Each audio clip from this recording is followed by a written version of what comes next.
Oj,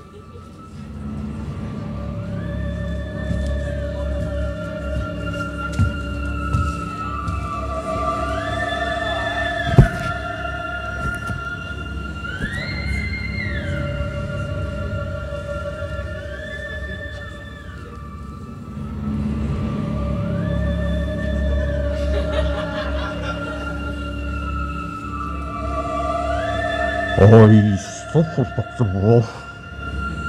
Oj, så stoppa. Nej, vad som stoppa.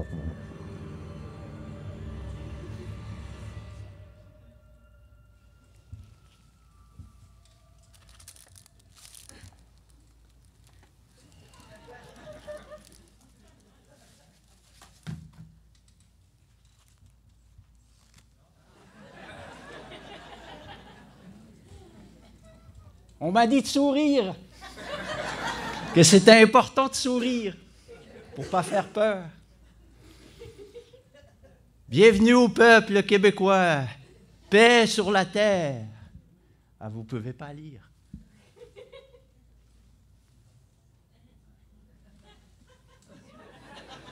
On m'avait dit que ça ne marchait pas.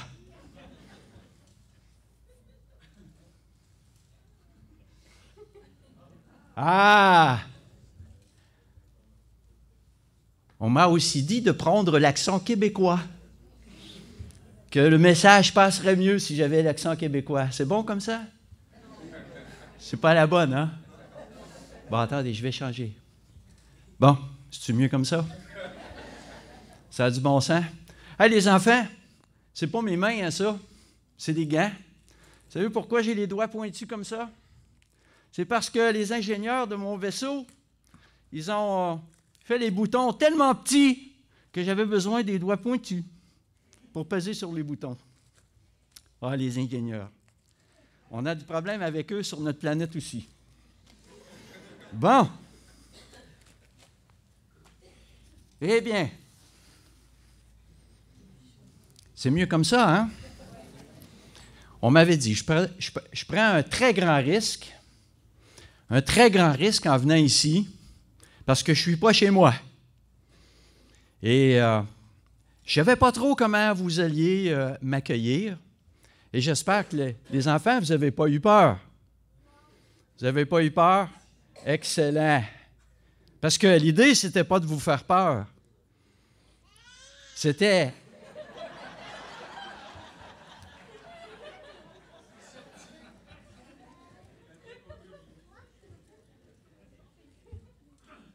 Bon, regardez les enfants. On va aller à la prochaine. Vous connaissez les fourmis? Hein? Vous avez déjà vu des fourmis? Avez-vous déjà parlé aux fourmis? Oui, vous parlez aux fourmis. Écoutez, imaginez que vous devez passer un message important aux fourmis, que s'ils continuent de creuser, ils vont tous mourir. Et puis là, ça presse, c'est urgent. Mais vous avez un super pouvoir spécial que vous pouvez utiliser une seule fois. Puis vous devez avertir les fourmis parce qu'ils vont mourir. Qu'est-ce qu'on fait? Qu'est-ce qu'on peut faire avec le super pouvoir, les enfants? Qu'est-ce qu'on pourrait faire? On pourrait les transporter ailleurs. Hein? Ouais, mais ils vont creuser aussi là-bas. Ça ne marchera pas. On pourrait boucher le trou. Mais ils vont creuser à côté. Ils ne comprennent pas. Ils ne comprennent pas le message. Qu'est-ce qu'on pourrait faire? Une idée? Ah! Me transformer en fourmi pour aller leur parler. Hein? On a vu ça? Fourmi Z. Mais je ne pense pas que c'était un humain, lui.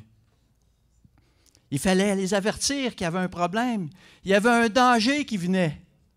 Il devait leur parler.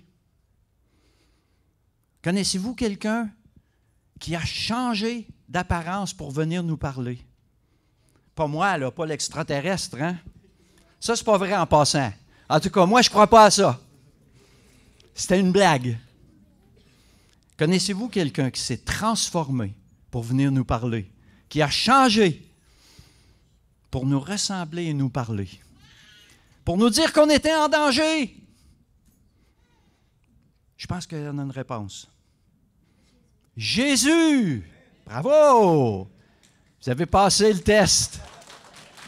Bon, OK, les enfants, c'est le temps de l'école du dimanche. Alors, les petits humains, âgés entre 4 et 11 années solaires, vous pouvez aller avec Marlène et Étienne. Bon, et pendant ce temps-là, moi, je vais enlever une autre couche.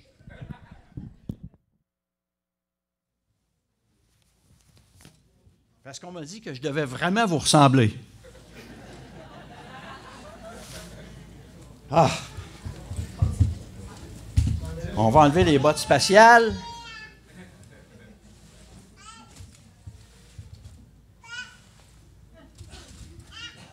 Voilà! C'est mieux, ça?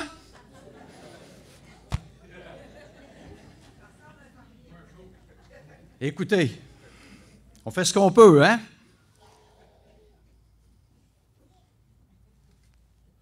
Bon, est-ce qu'on a... 1, 2, 1, 2. Vous savez, je viens d'une planète lointaine et, comme je disais, on a pris un risque en m'envoyant vous visiter.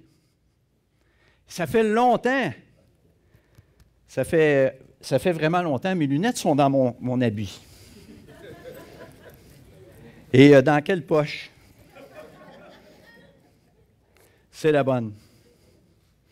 Ça fait longtemps qu'on vous observe et puis on se disait, bon, ils sont tellement imprévisibles, mais maintenant, ça y est. On se ressemble, hein? On se ressemble, mais mes valeurs et mes croyances sont différentes. Ma vision du monde, ma compréhension de l'univers est plus profonde et plus réelle que la vôtre. Je sais des choses qui sont encore un mystère pour vous. Vous êtes un peu comme des fourmis comparés à mon intelligence. Je connais le mystère de la caramilk.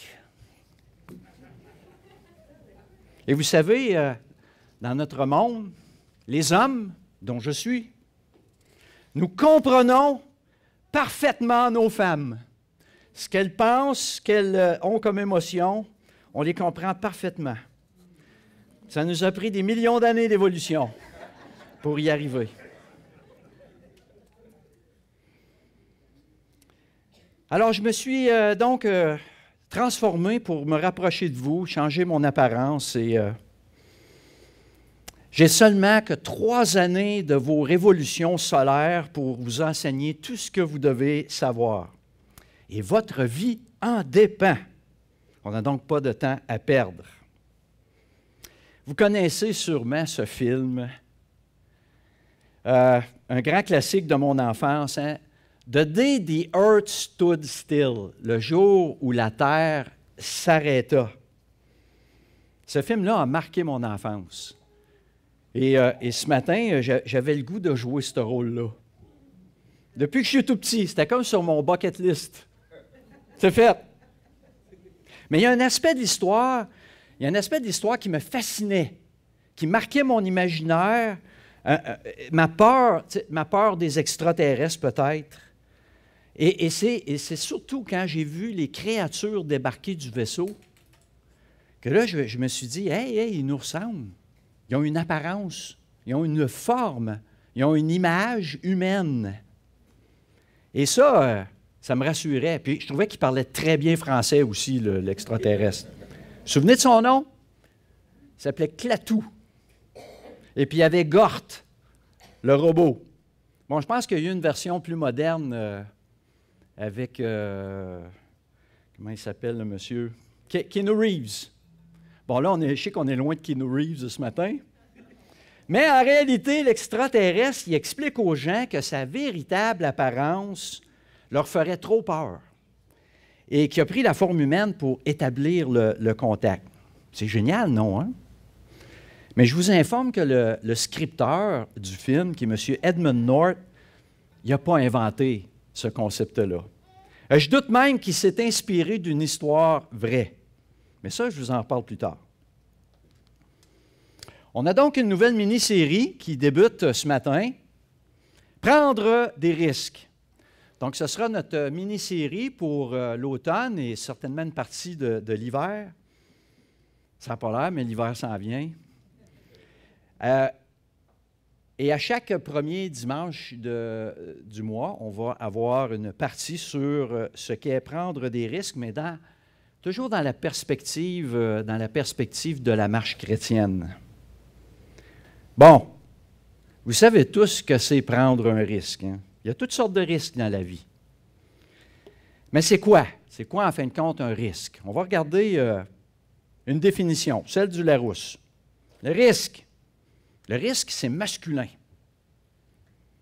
Et ça vient du mot italien risco ou du latin risicum, c'est-à-dire qui coupe. C'est dangereux, ça peut faire mal.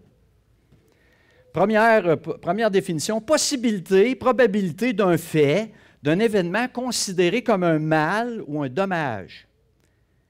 Les risques de guerre augmentent.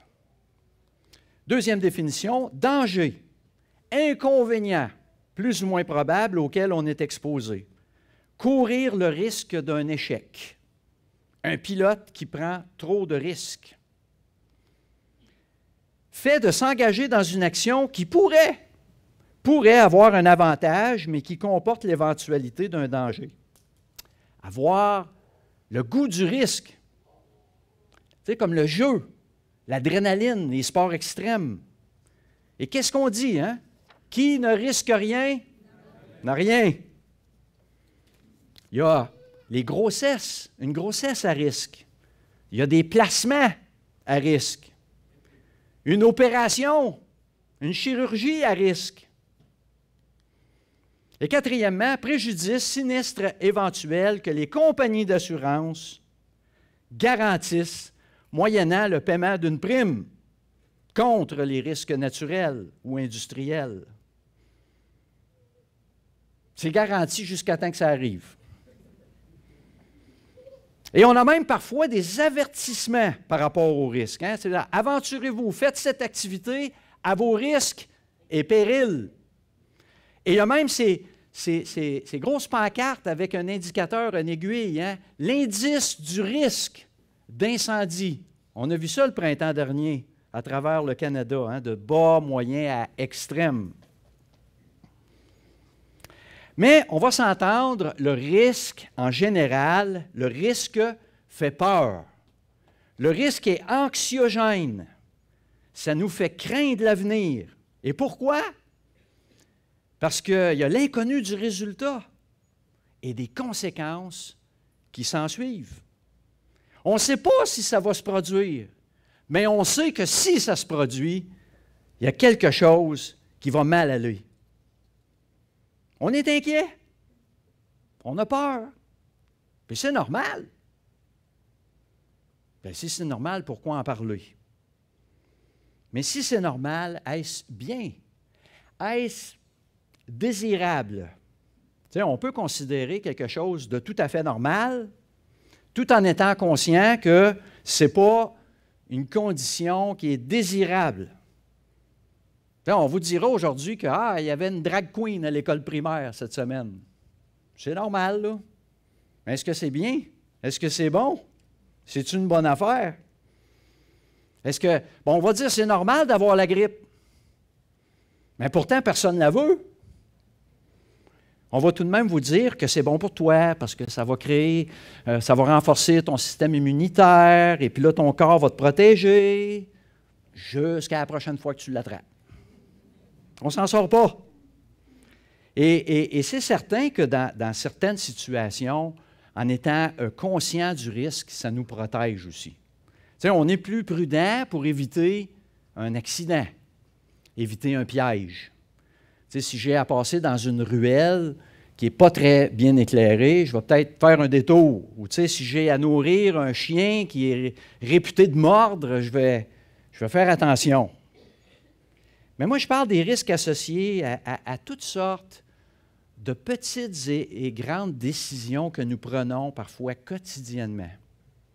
On prend toutes sortes de risques. Traverser une intersection achalandée.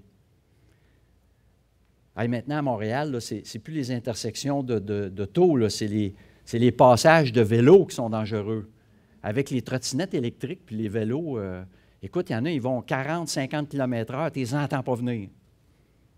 Tu les vois de loin, puis tu traverses, ils sont déjà sur toi. Tu ne t'imagines pas que le vélo, il va vite comme ça, là.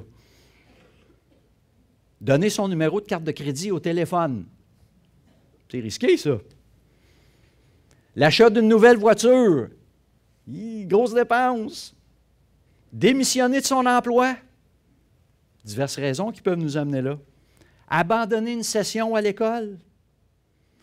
Ça va tout retarder. Qu'est-ce que les autres vont dire? Qu'est-ce que mes parents vont dire? Dire non à un contrat payant. Dire non à des bonnes choses.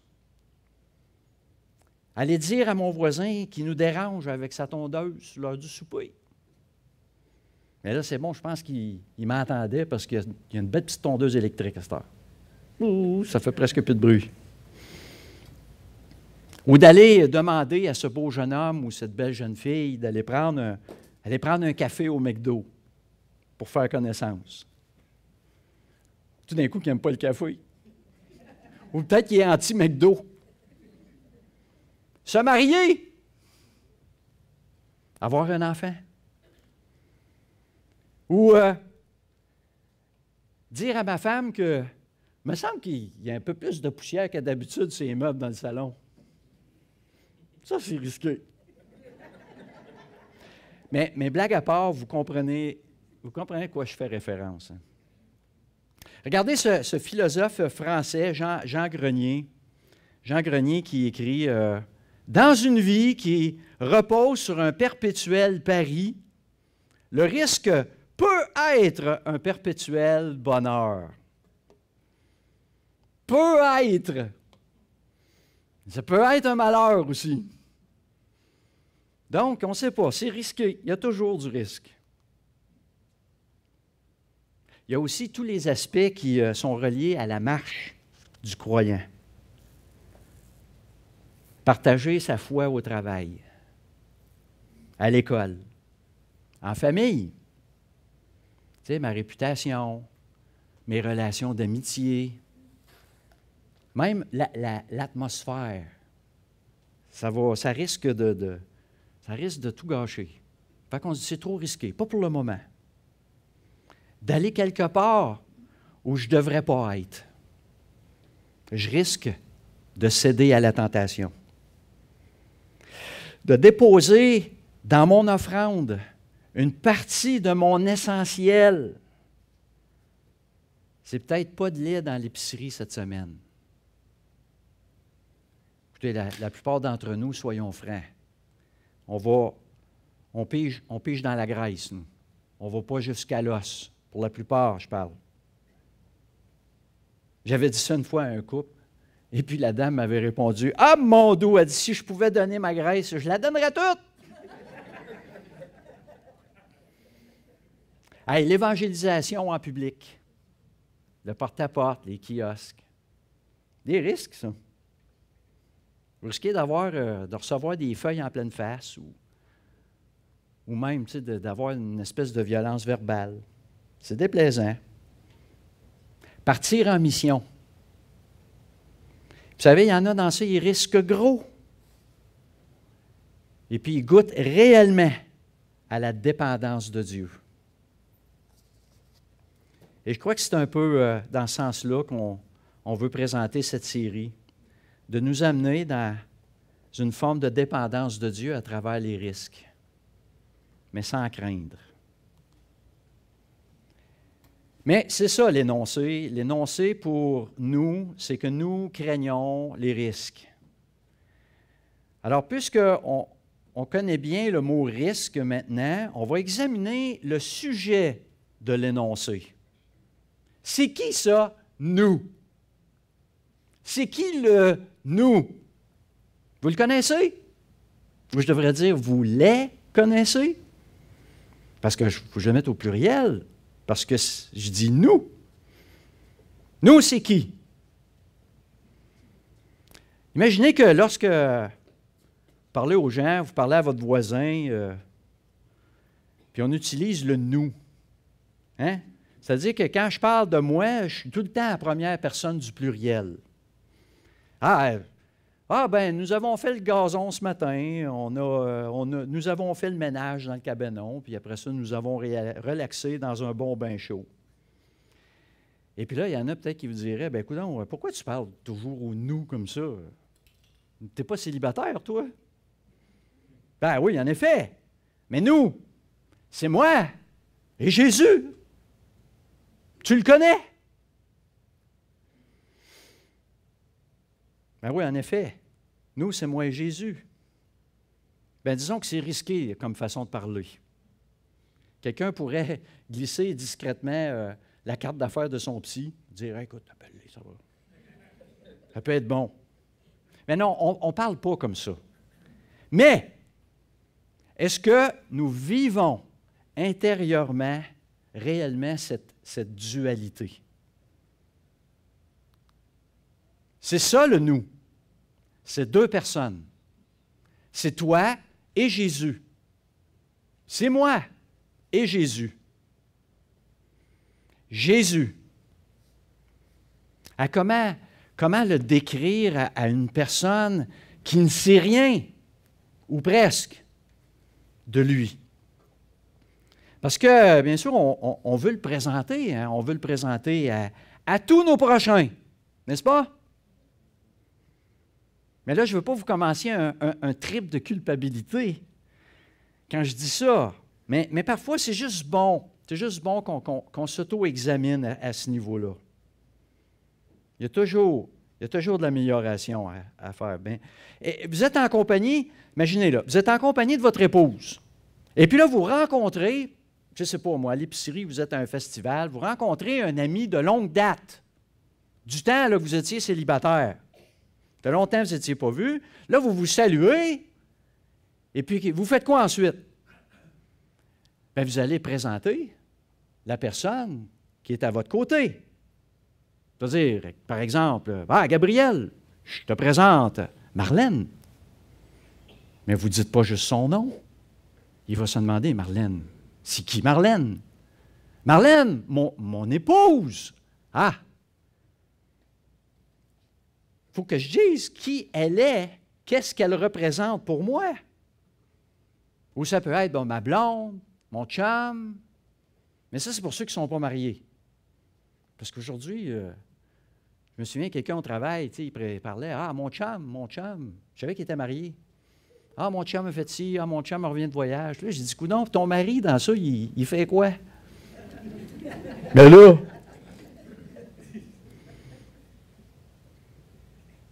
Jésus, qui est-il? La plupart d'entre nous, on pourrait parler de Jésus en termes terrestres. C'est dans où il est né, ses parents, son enfance, son ministère, ses paroles, ses actions, ses miracles. Mais il y en a un autre Jésus. Bien, c'est le même en passant, là. Il n'y a pas deux Jésus. Il y a le Jésus, il y a celui qui est glorieux. Le Jésus glorieux. Et si vous vous demandez de quoi je parle, allez lire Apocalypse, chapitre 1 et le chapitre 4. C'est de ce Jésus-là que je parle. Mais c'est une question qui mérite réflexion. Regardez ça. Qu'est-ce que Jésus voulait d'abord et avant tout faire savoir aux disciples à propos de sa présence parmi eux? Qu'est-ce qu'il voulait leur faire savoir? Qui il était, qui il est réellement.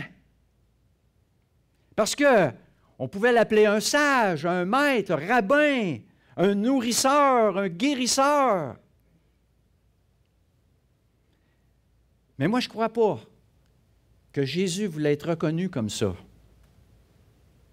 d'être décrit par les œuvres, mais par qui il est dans son essence. à cause de ses œuvres, à cause des œuvres qu'il voit. Regardez ce que le Seigneur dit dans sa prière à son Père. Jean chapitre 17, verset 3. « Or, la vie éternelle, c'est qu'ils te connaissent. Qu'ils te connaissent, toi, le seul vrai Dieu, et celui que tu as envoyé, Jésus-Christ. Qu'ils te connaissent. » Et l'apôtre Jean écrit au chapitre 1, verset 18, « Personne n'a jamais vu Dieu. Le Fils unique qui est dans le sein du Père est celui qui l'a fait connaître. » Le Fils unique qui est pleinement incarné dans la personne de Jésus. Et Jésus dit en Jean 14, verset 9, « Celui qui m'a vu a vu le Père. » Mais ça, c'est particulier comme déclaration. Qu'est-ce qu'il faut comprendre dans ça?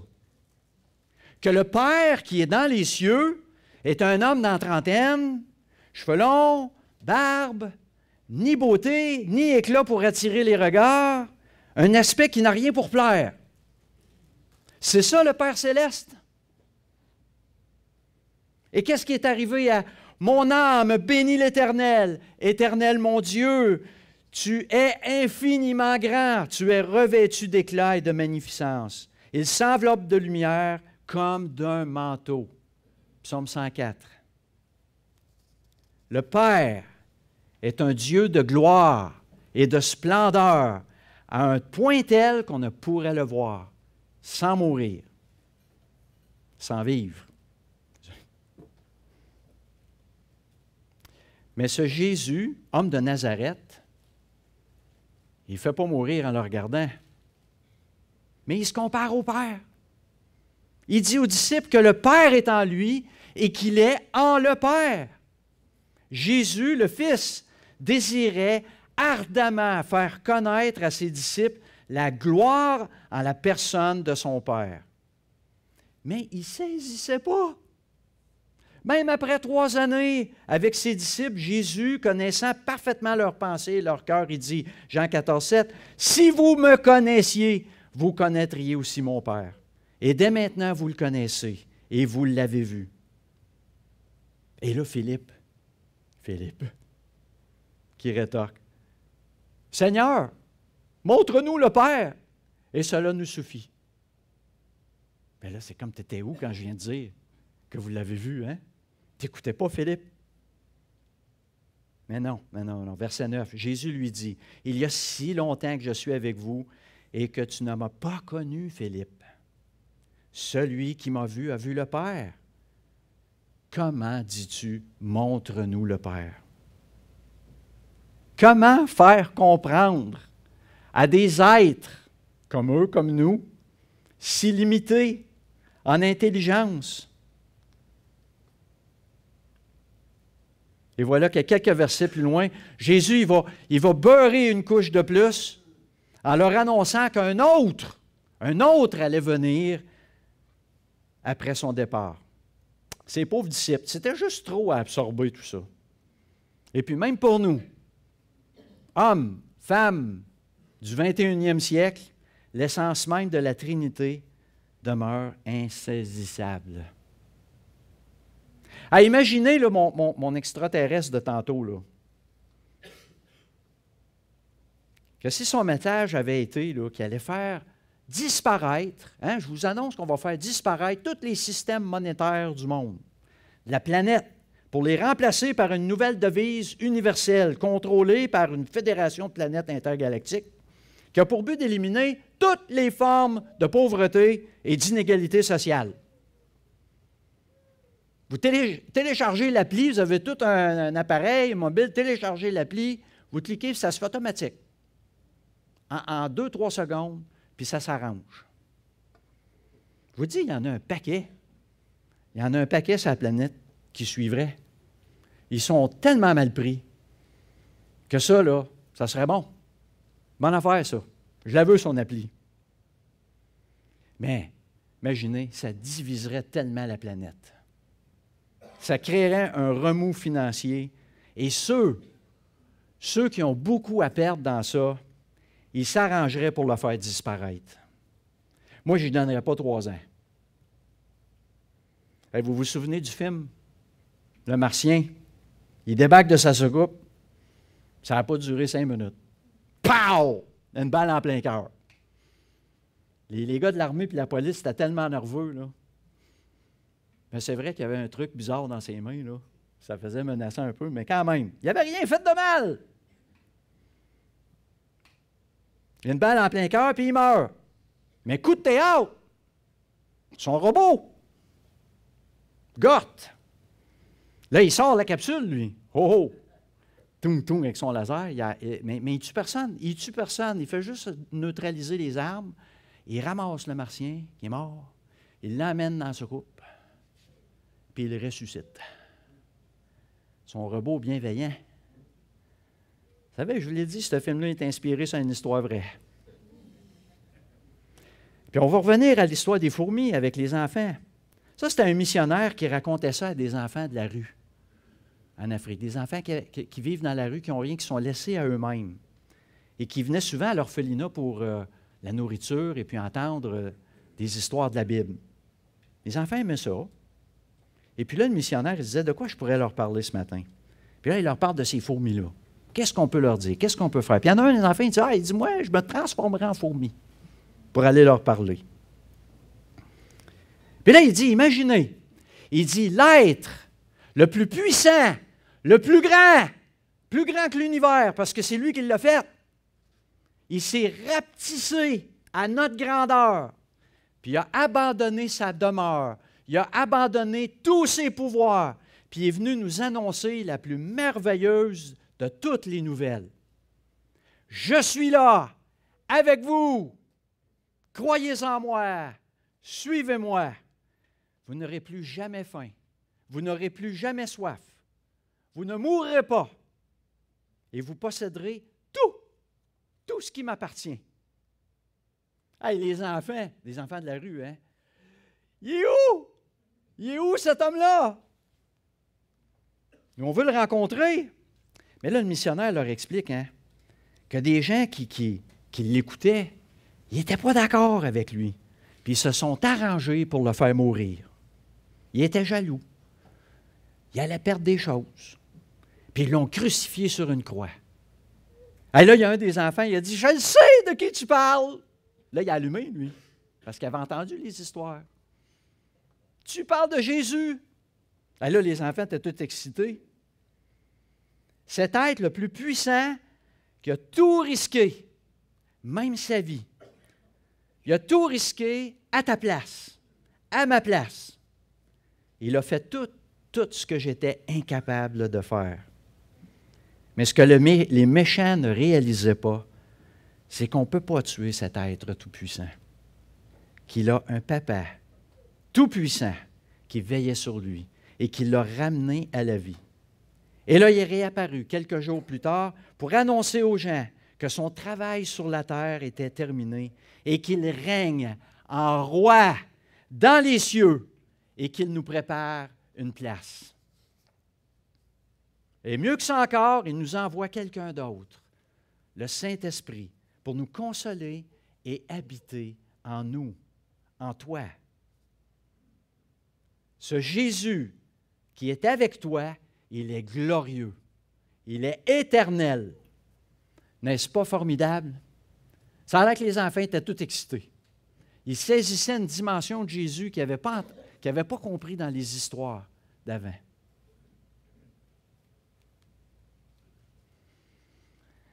Alors, comme j'ai dit, on craint le risque. Nous craignons le risque. Et maintenant, en sachant qui est nous, est-ce que cet énoncé fait du sens? Celui qui a tout risqué pour toi, qui a tout risqué pour moi, ne veut pas que nous soyons freinés ou apeurés par le risque. Jésus s'occupe du risque. Il est l'assurance tout risque. Pas le barde du village dans les Gaulois, là. Tout risque. Hein? Si l'on prie, quand on prie pour un sujet, en son nom, qu'on remet entre ses mains une situation, un problème, un dilemme, eh bien, on met le risque qui vient avec dans cette prière-là. Écoute, Seigneur, trouve une solution parce que moi, là, je risque gros, là, dépêche-toi. C'est pas comme ça. Non, on n'a pas à s'en faire. Lui a vu tous les enjeux, de l'éternité passée à l'éternité future. Ça devient alors pour nous comme un beau risque. Il désirait tellement que ses disciples s'abandonnent totalement à lui, en totale confiance, parce que cela aurait été une démonstration, une preuve que les Juifs savaient exactement qui il est, l'Éternel, le glorieux, qu'Israël espérait depuis les prophètes. On a entendu cette histoire-là récemment dans notre série de Matthieu. Hein? Pierre qui cale dit « Sauve-moi! Secours-moi! » dit Pierre. Et là, le Seigneur le secourt. Et même le Seigneur lui révèle c'était quoi le problème. Hein? Homme de peu de foi, pourquoi as-tu douté?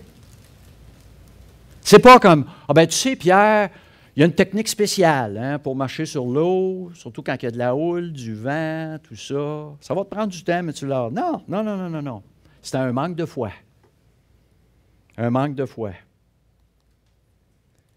Ou quand les disciples, Seigneur, envoie ces gens. Envoie ces gens, on n'a rien à leur donner à manger. Ils sont inquiets, eux autres-là. Là. Ils paniquent. C'est risqué, là, tous ces gens-là avec eux. Mais non. Et là, ils voient le miracle. Ils voient la multiplication. Puis là, on se dit, bon, ben ça y est. C'est réglé. Ils ont compris. Là, on peut enfin relaxer, là. Écoute, on a le Créateur de l'univers avec nous. Mais à peine quelques jours, quelques semaines plus tard, même scénario. Seigneur, envoie ces gens d'où ils viennent. On n'a rien à leur donner à nourrir. Hey, quelle patience, hein? Quelle patience. Vous savez, dans la perspective du temps, le Seigneur n'était pas du tout surpris. Pas du tout. Il savait à qui il avait affaire. Écoute, imaginez, il a fait traverser son peuple dans la mer Rouge. Hein? Une muraille d'eau à droite, une muraille d'eau à gauche. Puis le fond, c'est boiteux, ça, là. Non. C'était sec. Sec. Ils ont traversé à pied sec. Et puis une colonne de feu pour les diriger la nuit, une colonne de nuée pour les diriger le jour. Écoutez, ça ne s'oublie pas en quelques semaines, ça, là. Moi, j'en parlerai encore 60 ans plus tard. Mais pourtant, hein, quelques semaines après, le peuple allait se plaindre à Moïse qu'il voulait retourner en Égypte parce qu'il ne voulait pas mourir de faim et de soif dans le désert. C'est trop risqué, ça, Moïse. Il faut s'en retourner. Ah, moi, je pense que j'aurais dit, j'espère que tu sais nager, hein? Parce que ça s'est refermé en passant. Mais non. Ah, n'êtes-vous pas heureux ce matin de voir à quel point le Seigneur est patient avec nous, avec toi, avec moi? Jésus, le El Shaddai, le Tout-Puissant, le Adonai, le Maître, le Seigneur, le Yahweh, le Grand Je suis, le Jésus glorieux et éternel avec toi, de vraiment connaître qui est ce Jésus qui est avec toi.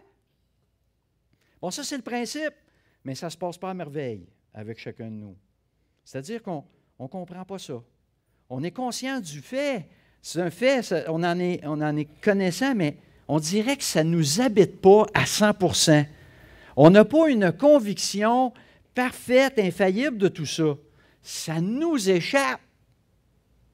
Et là, la peur du risque revient doucement, subtilement, nous faire frémir intérieurement. Vous voyez, ça accroche, ça cloche quelque part. Et dans une certaine mesure, hein, on n'est pas si différent des disciples, et parfois même d'Israël, qui murmure dans le désert, avec l'Éternel. Mais moi, je veux vous rassurer ce matin. Peut-être que vous avez du mal à gérer les émotions ou les sentiments par rapport aux risques de la vie, aux risques rattachés à vos choix, à vos décisions. Mais je crois qu'il est bon, et rassurant de remettre les choses en perspective, en se rappelant qu'à un moment donné dans votre vie, vous avez reconnu devant Dieu votre état de pécheur, de rebelle, de moqueur, d'indifférence, et que dans ce moment divin de réflexion, Dieu vous révèle qui est ce Jésus dont la Bible parle et en qui vous avez mis votre confiance totalement, entièrement, dans le sacrifice de Jésus à la croix pour prendre le jugement, prendre la punition et la conséquence de ce que nous méritions, de ce que vous méritiez.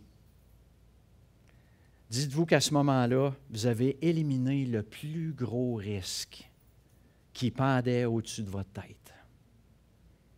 La mort spirituelle, de mourir dans vos péchés, non pardonnés, d'être réveillé pour la résurrection des morts devant le grand trône blanc, d'être jugé selon vos œuvres, et il n'y en a aucune de bonne en passant, et finalement d'être jeté en enfer pour l'éternité. Hey! Pas de risque, parce que vous ne vous retrouverez pas dans ce scénario infernal. C'est réglé. Jésus s'en est chargé. Garanti. Par contre, les angoisses que vous vivez maintenant n'ont aucun effet sur cette garantie-là. Dans la promesse en quoi vous avez mis votre foi seul en Jésus-Christ. Ces luttes que vous pouvez avoir n'ont aucun pouvoir d'annulation ou de diminution sur les termes de la garantie. Remettez jamais ça en question, mes amis. C'est une ruse du diable pour nous paralyser. Toi, avec Jésus, vainqueur, glorieux, éternel. Et si vous entendez ce message ce matin, vous n'avez pas répondu à cette invitation que vous fait Jésus, qui dit « Venez à moi ». Pas venez au christianisme, pas venez chez les évangéliques, pas venez dans une famille chrétienne, pas venez à l'Assemblée du Cap. Venez à moi, dit Jésus, le Christ, le Messie, le Sauveur de votre plus grand risque. Jésus avec toi, vainqueur, glorieux, éternel. Ne tardez pas. C'est trop risqué. Alors, pour la suite de notre mini-série, que je vous présente le texte qui sera notre guide, notre fil conducteur pour les mois à venir, les prochains mois. Jean 15, verset 16. « Ce n'est pas vous qui m'avez choisi, mais moi. » C'est Jésus qui parle. « Je vous ai choisi et je vous ai établi, afin que vous alliez et que vous portiez du fruit. Et que votre fruit demeure, afin que ce que vous demanderez au nom du Père, demandez au Père en mon nom, il vous le donne. » Nous avons été choisis. Tu as été choisi, établi, pour aller, pour porter du fruit et pour recevoir de celui qui t'a choisi. Et tout cela sans craindre les risques qui se présenteront. Prions. Seigneur, je veux prier ce matin pour tous ceux et celles ici présents qui luttent avec les craintes, les angoisses du quotidien, Seigneur, dans toutes les choses qu'on entend, qu'on voit, qu'on entend parler. Seigneur, je veux te prier que tu rassures les cœurs et que tu leur rappelles que c'est toi qui les tiens. Ce n'est pas une religion, ce n'est pas un système, ce n'est pas leur performance, mais c'est toi, toi le glorieux, le vainqueur, l'Éternel, qui les tient dans ta main et que rien, et tu ne laisseras rien changer dans ce que tu as accompli en eux. Et rassure, Seigneur, les cœurs. Seigneur, pour ceux qui qui tardent toujours à répondre à ton appel, Seigneur, je te prie de vraiment ouvrir leurs yeux. Comme tu l'as fait à l'apôtre Pierre, qui a témoigné que tu étais le Christ, le Fils du Dieu vivant, et que cela venait du Père. Alors, je te prie que ton Saint-Esprit puisse ouvrir les yeux de ceux qui se questionnent encore et qui se demandent, Seigneur, qu'ils aient cette conviction profonde dans leur cœur qu'ils ont besoin de toi à cause du péché et que tu les sauveras, tu les guériras à l'instant même et ils t'appartiendront pour toujours. Oui, Seigneur Dieu, fais-nous du bien ce matin et aide-nous à comprendre comment tu agis à travers ces risques que nous avons au quotidien. Dans le nom de Jésus-Christ, nous te prions. Amen.